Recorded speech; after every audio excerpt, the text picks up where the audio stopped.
পহেলা বৈশাখে প্রতি বছর একটা অশান্তির মধ্যে দিয়ে যাইতে হয়। যেমন ঈদের আগে দোকানদাররা একটা চাপের মধ্যে থাকে কাস্টমারদের, তেমনি একটা হাজবেন্ড বা বয়ফ্রেন্ড একটা মানসিক চাপে থাকে তার বউ বা গার্লফ্রেন্ডের কাছে। এমনই একটা গার্লফ্রেন্ড যখন তার বয়ফ্রেন্ডকে পহেলা বৈশাখ নিয়ে কথা বলে তখন, জান একটু আসো না, কথা আছে। বলো। আচ্ছা বলো তো, কোন শাড়িটা সুন্দর, এইটা না ওইটা?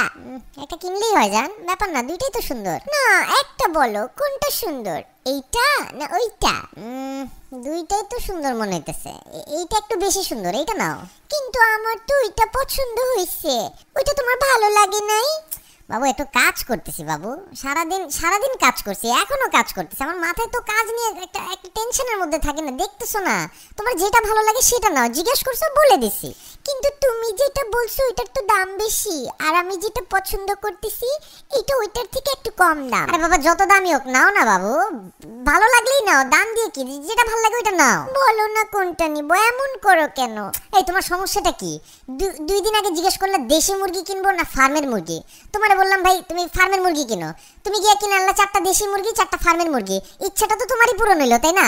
তারপর জিজ্ঞেস করলা লাল শাক কিনবো না পালং শাক কিনবো, ভয়ের চোটে কোনো কথাই বলি নাই, কিনে আনলা লাল শাক, যদি বলতাম পালং শাক তাহলে দুইটাই কিনে আনতা। আজকে আবার শুরু করলা শাড়ি নিয়ে, পাইছোটা কি আমারে তুমি? ও মা, একটা শাড়ি কিনবো তোমার জন্য, সাজবো তোমার জন্য, একটু সুন্দর হব, একটা পয়লা বৈশাখের একটা ফিলিংস আছে না, একটা ঝাঁকানাকা আছে না, সেটাও কি জিজ্ঞেস করলে দোষ? কথা তো একটা শাড়ি পর্যন্ত লিমিট থাকতেছে না। আমি কি তোমারে কোনোদিন জিজ্ঞেসি জান কোন জিন্স পরবো, কালো না নীল?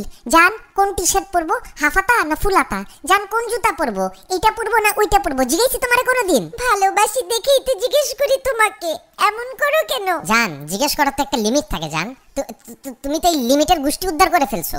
আমি তো ফোন কিনছিলাম কাজের জন্য, কিন্তু আমার মোবাইলটারে তুমি একটা দোকান বানাই দিছো। কোনোদিন যদি আমার ফোন চেক করো মনে করবা অন্য মেয়েরা পিক পাঠাইছে, ওইটা নিয়েও একটা গ্যাঞ্জাম শুরু করবা, এটা কে পাঠাইছে, এটা কবে পাঠাইছে, না আমি তো পাঠাই নাই, এত পিক পাঠাইছো তোমার নিজেরও তো মনে থাকবে না কোন পিক তুমি দিছো। আমার লাইফটারে তো একটা দোকান বাজার বানাই দিতেছো তুমি।